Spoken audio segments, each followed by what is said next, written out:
कर रहे हैं तो लिखो most important topics, most important topics जो सबसे ज्यादा कंट्रोवर्शियल होने जा रहे हैं, जो मेंस और इंटरव्यू में दोनों तुम्हारी ऐसी तैसी करेंगे, उसको लिखो। और उसका नाम है राइट इश्यूज। सबसे ज्यादा ये राइट इश्यूज, ये बेसिकली पेपर 1, पेपर 2 और पेपर 3 तीनों को टच करते हैं रूप में। ये जो खबरें होती हैं वो तीनों फॉर्म में जाती हैं, ठीक है। सबसे जो खतरनाक किस्म का है वो सेगमेंट यही है, राइट इश्यूज। इसमें है सबसे पहले for example welfare of childrens, बहुत इंपॉर्टेंट होता है वेलफेयर ऑफ चिल्ड्रन। बच्चे हमारे मूलभूत है। अब वेलफेयर में उनकी एजुकेशन, उनकी हेल्थ, अगर आप प्री का पेपर उठा के देखो, स्टंटिंग के ऊपर, वास्टिंग के ऊपर क्वेश्चन आया है, पोषाहार के ऊपर क्वेश्चन आया है, माता के स्वास्थ्य, बच्चे के स्वास्थ्य पर क्वेश्चन आया है, शिक्षा पर उनके लिए प्रोग्राम एंड पॉलिसी, जो बच्चों के खिलाफ यौन हिंसा हो रही है, सेक्सुअल क्राइम हो रहा है, उस पर क्वेश्चन आया है, बाल श्रम के ऊपर क्वेश्चन आया है। हाँ या ना मुझे बताते जाओ, तो तुम्हें सोर्स बताता जा रहा हूं क्वेश्चन कहां से आता है। तो जब वेलफेयर, पहली बात है what is the meaning of welfare, welfare किसे कहते हैं, कल्याण शब्द कहां है हमारे पास, वेयर इज दिस कल्याण, वेयर इज दिस शब्द, जो ये वर्ड वेलफेयर। अब आओ पढ़ने चल रहे ना, न्यूज़पेपर हाथ में आ गया, तो इस टॉपिक के अंदर क्वेश्चन नहीं आएगा, ये आएगा कि भारत में 42% बच्चे कुपोषित हैं, सरकार ये योजना लेकर आ रही है। अब आपको सिलेबस के अकॉर्डिंग इसको जोड़ना है। आप मुझे बताओ, ठीक है, what is the meaning of welfare, कल्याण किसे कहते हैं, कहां से पावर आई, क्यों करने जा रहे हैं हम। आप सरकार के अंग हो, आने वाले समय के ऑफिसर्स हो तुम लोग। सरकार जो पॉलिसीज बनाएगी उसको क्या करना पड़ेगा, जमीनी स्तर पर लेकर आना पड़ेगा। क्यों लेकर आओगे, कहां लेकर आओगे, क्या काम करने जा रहे हो, बताओ मुझे। What is the meaning of welfare. शाबाश, माइंड, स्टूडेंट माइंड ने लिखा, बहुत बढ़िया, शाबाश, वेल डन बेटा।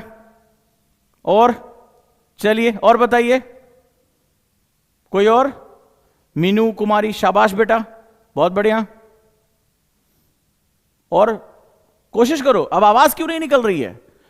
सही तरीके से हमें चीजों को पढ़ना है, सही तरीके से जानना। ये डिफरेंस ही तुम्हारे पास होने और फेल होने के बीच में अंतर आएगा, ठीक है। ना उजांग सर बदल रहे हैं, ना किताबें बदल रही हैं, ना सिचुएशन बदल रही है। एनसीईआरटी जो छप रही है सबके लिए छप रही है, but what is in your mind, how you see your books, how you see your material, how see you class, अपनी क्लास को कैसे देखते हो, पर्सपेक्टिव कैसे डेवलप करते हो, एटीट्यूड कैसे डेवलप करते हो, किताबों से कितना निकाल लेते हो, अखबार तुम्हारे लिए कितना काम कर रहा है, अखबार पढ़ते हो या अखबार का विश्लेषण करते हो, यह अंतर तय करेगा कि तुम आईएएस बनते हो या नहीं बनते हो। संसाधनों की कमी आज की डेट में नहीं, कोई ये नहीं कह सकता कि संसाधन कम है हमारे पास। शाबाश, हमें यह सब ताकत मिली डीपीएसपी से, directory principle of state policy जो होती है, और वो कहता है कि भारत एक कल्याणकारी राज्य होगा, वेलफेयर स्टेट होगा, ठीक है। तो अब जब वेलफेयर यानी कल्याण की बात करते हैं, यानी कि तुम्हारी जो स्थिति है, जो तुम्हारी सिचुएशन है, कल्याण,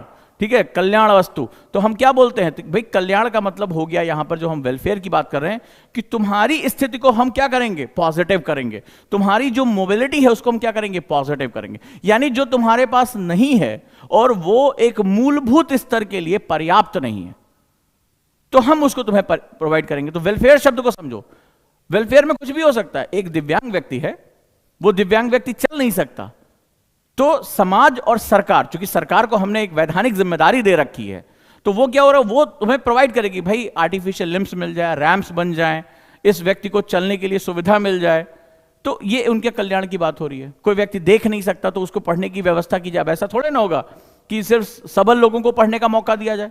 तो हमारे राष्ट्र का बच्चा है, तो बच्चा वो अपने बचपन को एंजॉय कर सके, उसको अच्छा पोषण मिल सके, क्या उसकी जरूरतें हैं, उसकी मूलभूत रिक्वायरमेंट क्या, उसको एजुकेशन मिल सके, और आगे चलकर दुनिया के कंपटीशन में वो अपने आप को सशक्त नागरिक के रूप में स्थापित कर सके। जब भारत का नागरिक सशक्त होगा तो राष्ट्र भी अपने आप में सशक्त होता चला जाएगा। और जब उसकी शिक्षा हो, ये हो गया कि चलो स्कूल में डाल दिया, एक ये स्कूल में टीचर क्या काम कर रहा है, एजुकेशन कैसे मिल रही है, जो एजुकेशन मिल रही है, अभी जरा इसकी गहराई समझो, इसके अंदर एजुकेशन पॉलिसी इन्वॉल्व है, क्या वो इसको एक अच्छा नागरिक बना रही है, क्या उसकी पढ़ाई में पर्यावरण शिक्षा, सामाजिक शिक्षा, लोक नीति की शिक्षा, ये सब इन्वॉल्व है। तो किसी भी पर्सपेक्टिव के, किसी भी चीज के कई डायमेंशंस होते हैं। अब क्या राष्ट्र बच्चों की शिक्षा के लिए पर्याप्त बजट दे रहा है, क्या बजटिंग एलोकेशन प्रॉपर है, या हम मिसाइलें ज्यादा जो खरीद रहे हैं, अपने बच्चों को स्कूल नहीं दे रहे हैं, अपने बच्चों को हम सुविधा नहीं दे रहे हैं। बहुत से ऐसे माँ बाप हैं भारत में जो अपने बच्चों को अच्छी एजुकेशन नहीं दे सकते, अफोर्ड नहीं कर सकते।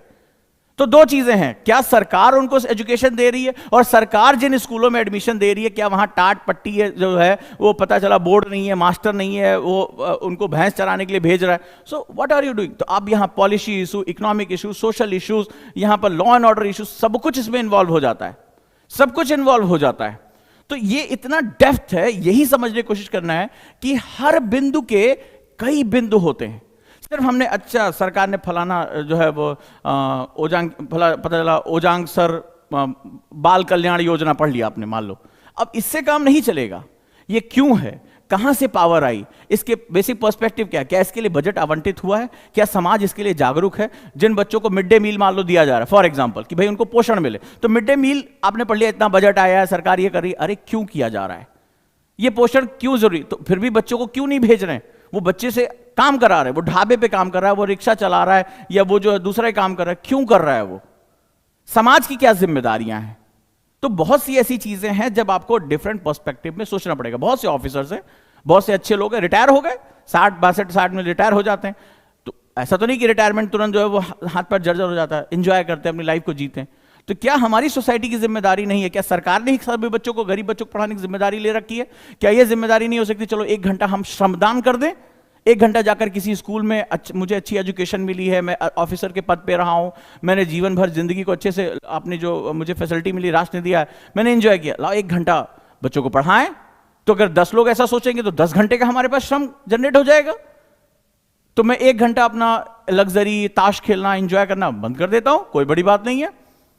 सो मेरे अपने राष्ट्र के लिए मैं क्या करूंगा, एक ह्यूमन रिसोर्स तैयार करने जा रहा हूं। सो सवाल यही है कि ये जो कल्याण शब्द है बहुत बहुत बड़े पर्सपेक्टिव में है। चलिए आगे बात करते हैं हम लोग। अगला, welfare of children, right issues में, जैसे मान लो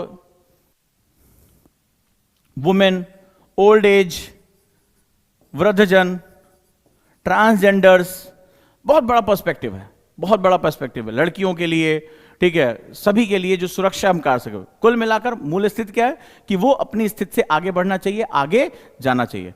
हमेशा ध्यान रखना, वेलफेयर ऑफ वुमेन्स ये हमें करना है, welfare of SC ST OBC, जो लोग पिछड़े हुए हैं, ट्राइबल, हमारे जनजातीय लोग, इन सभी को मुख्य धारा में लेकर आना। बेसिकली जब हम कल्याण की अवधारणा रखते हैं, बड़ी महत्वपूर्ण बात करने जाए, जब हम कल्याण यानी वेलफेयर की हम कॉन्सेप्ट को रखते हैं, तो मुख्य होता है कि उनको समावेशन बिंदु तक लेकर आना, उनको इंक्लूड करना, उनके जीवन में एक कहते हैं कि सकारात्मक परिवर्तन लेकर आना, उनकी लाइफ में एक गतिकी देकर, यानी जो जहां वहीं रुकेगा नहीं। पता चला पिता भी मजदूर था तो बच्चा भी मजदूर है, आपने देखा होगा हमारे आसपास ऐसा होता है, लेकिन नहीं, बच्चे को भी एक स्किल्ड लेबर बनने का, एक आगे बढ़ने का पूरा मौका होना चाहिए। तो जब कल्याण की अवधारणा आती है, ध्यान से समझिएगा, जब हम कल्याण की अवधारणा यानी वेलफेयर की बात करते हैं, तो हम बात करते हैं यहां जो DPSP, आपने पढ़ा होगा, भगवान आपको सब कुछ याद होगा, अनुच्छेद सब याद होगा, मेरा पूरा भरोसा है। लेकिन कॉन्सेप्ट क्या है? कॉन्सेप्ट कहता है, क्या कहता है? राज्य कल्याण के माध्यम से क्या कर रहा है? राज्य कल्याण के माध्यम से। अगर मैं तुमसे पूछूं what is the purpose of DPSP? To establish the, आप कहेंगे साहब वेलफेयर स्टेट बनाना है, तो व्हाट इज द मीनिंग? अभी तो किताब में लिखा हुआ है ना, what is the meaning of welfare state, what is the purpose of कल्याण? तुम मुझे बताओ, जिन बच्चों ने मुझे जवाब दिया कि DPSP में, वो मुझे बताएं। आप पढ़े हैं बहुत अच्छा से, आपने लक्ष्मीकांत पढ़ा है, सुभाष कश्यप पढ़ा, आप मुझे बताएं कि एक इंटरव्यू में आप बैठे हुए UPSC के और आपसे पूछा जा रहा है कि कल्याण की धारणा को एक कॉमन आदमी को समझाओ, एक गांव देहात के व्यक्ति को समझाओ, उसके जीवन में परिवर्तन। ऑफिसर हो, उसको जाके ये नहीं कहोगे this is the article this and we are talking about the DPSPO baby, ये सब इस तरह से काम नहीं चलेगा तुम्हारा, ठीक है? तो वो दिक्कत हो जाएगी तुम्हारे लिए बहुत ज्यादा, ठीक है? वो आम इंसान है, लेकिन उसको भी हमारे संविधान को और सरकारी नीतियों को समझने का उतना ही हक है जब पब्लिक पॉलिसीज को जमीन पे लेकर आओगे, राइट? तो अब मुझे बताओ, अगर मैं तुमसे कहूं what is the meaning of welfare, what is the meaning of welfare?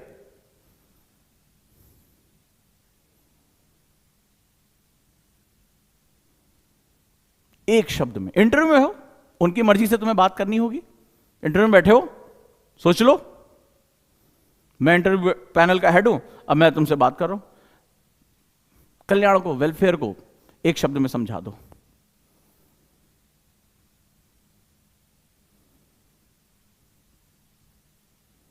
एक नहीं कहा आम शब्द में समझाऊंगी, मुझे समझाओ ना, उसको बाद में समझाना, मुझे समझाओ। लो, इतना आसान नहीं है न्यूज़पेपर पढ़ना। अवसरों की प्राप्ति, to provide them opportunity, to provide them opportunity, खाना नहीं मिल रहा है, to provide them opportunity to get the food free of cost.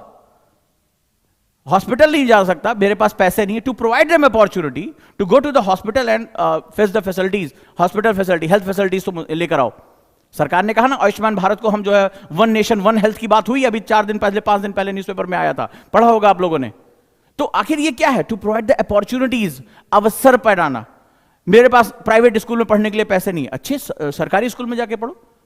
तो अवसर जो है वो समानता के सिद्धांत पर काम करते हैं। दे वर्क ऑन द जो इक्वलिटी है, इक्विटी है, उस पर काम करेंगे हमारे, कि सबको समान है। भारत का नागरिक है, अमीर बाप का लड़का है तो बहुत अच्छे स्कूल में पढ़ेगा, भारत का नागरिक है, गरीब घर का लड़का है तो उसको शिक्षा अच्छी नहीं मिलेगी। तो अवसर समान कहां हुए? बहुत ही गहरा और बहुत डेप्थ का कॉन्सेप्ट है। जब इस नजरिए से जब तुम पढ़ना शुरू करते हो तब तुम्हें लगता है कि मेरे अखबार जो है, ये जो मेरा न्यूज़पेपर है, मेरा जो बुक है, ये मेरे लिए एक सोर्स ऑफ सक्सेस बन जाता है, ये मेरे लिए अवसरों का केंद्र बन जाता है। यही जिम्मेदारी होती है, अपने दिमाग को खोलना, एक नया डायमेंशन, एक नया पर्सपेक्टिव क्रिएट करना, एक नया एटीट्यूड लेकर आना।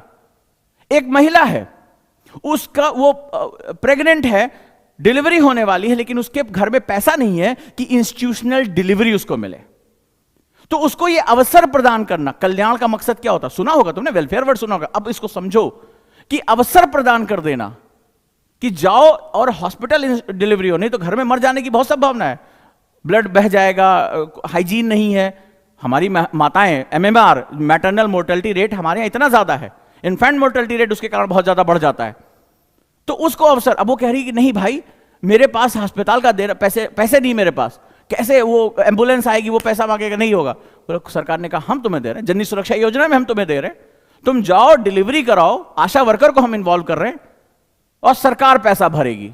ये क्या है? अवसर है। अवसर क्या? इंस्टीट्यूशनल डिलीवरी का ये अवसर है, एक एजुकेशन इंस्टीट्यूट में पढ़ने का। राइट टू एजुकेशन क्या है? सरकार ने कहा प्राइवेट स्कूल में पढ़ना चाहते हो ना, अच्छे स्कूल में पढ़ना चाहते हो, हम तुम्हें दे रहे हैं, जाओ जाओ, इतनी % सीटें आरक्षित है गरीब बच्चों के लिए, जाओ और पढ़ो। पढ़ो, तुम्हें पढ़ने का अवसर चाहिए ना, हम तुम्हें संसाधन लाके देंगे। यह है कल्याण की महत्वपूर्ण भावना, यह है कल्याण, यह है कि हम अपने लोगों को अपॉर्चुनिटी प्रोवाइड कर दें। So when you see the things, एक महिला कह रही है कि नहीं मुझे भीख नहीं मांगना, अरे ई रिक्शा के लिए हमें पैसा दे दो, मुद्रा बैंक में हमें दे दो, स्टैंड अप में दे दो, स्टार्टअप में दे दो, मैं भारत का यूथ हूं, मैं भारत की महिला हूं, भीख नहीं चाहिए मेरे को, अवसर दो, हम कमा के अपना घर चला लेंगे, अवसर दो हमें मौके दो। और अवसरों को देना ही किसी राष्ट्र की मूल भावना है। सो डीपीएसपी हम पढ़ते हैं, ये है डीपीएसपी, हम अपने लोगों को अवसर देना शुरू करें। और जब हम लोगों को अवसर देते हैं तो लोग उस अवसर का फायदा उठाते हैं, और जब वो उस फायदा उठाते हैं तो अपने जीवन में एक बहुत बड़ा परिवर्तन लेकर आते हैं। और जब राष्ट्र के लोगों के जीवन में परिवर्तन होता है, सकारात्मक परिवर्तन होता है, तो राष्ट्र में रंग चटक हो जाते हैं, राष्ट्र में खुद अपने आप में बहुत पॉजिटिव परिवर्तन होता है, और राष्ट्र हर तरह से नर्चर होना शुरू कर देता है। क्यों दिल्ली और मुंबई के बच्चे को ही अच्छा स्पोर्ट्स फैसिलिटी मिले? क्या हमारे झारखंड, छत्तीसगढ़, बिहार का बच्चा जो है वो नंगे पैर फुटबॉल खेल रहा है, हॉकी खेल रहा है, उसके पास वो कहीं लिखा हुआ है उसके माथे पर कि ये अच्छा खिलाड़ी नहीं बन सकता? अगर ऐसा होता तो नॉर्थ ईस्ट में जहां सड़कें नहीं है, जहां संसाधन नहीं, आज सबसे ज्यादा खिलाड़ी हमारे क्यों निकल रहे होते? और जैसे उनको अवसर मिला, सरकार ने तमाम प्रोग्राम, खेलो इंडिया, फलाना जो प्रोग्राम चलाए, जैसे ही अवसर मिला हमें दिखाई पड़ा कि हमारे ही देश का एक ऐसा भूभाग जिसको हम नहीं जानते थे, जो हमारी तरह से नहीं दिखते हैं, वो आज खेलों में टॉप पर आकर बैठ गए हैं। तो कैसे संभव हुआ? अवसर मिलते ही लोग अपनी प्रतिभाओं को क्या करते हैं?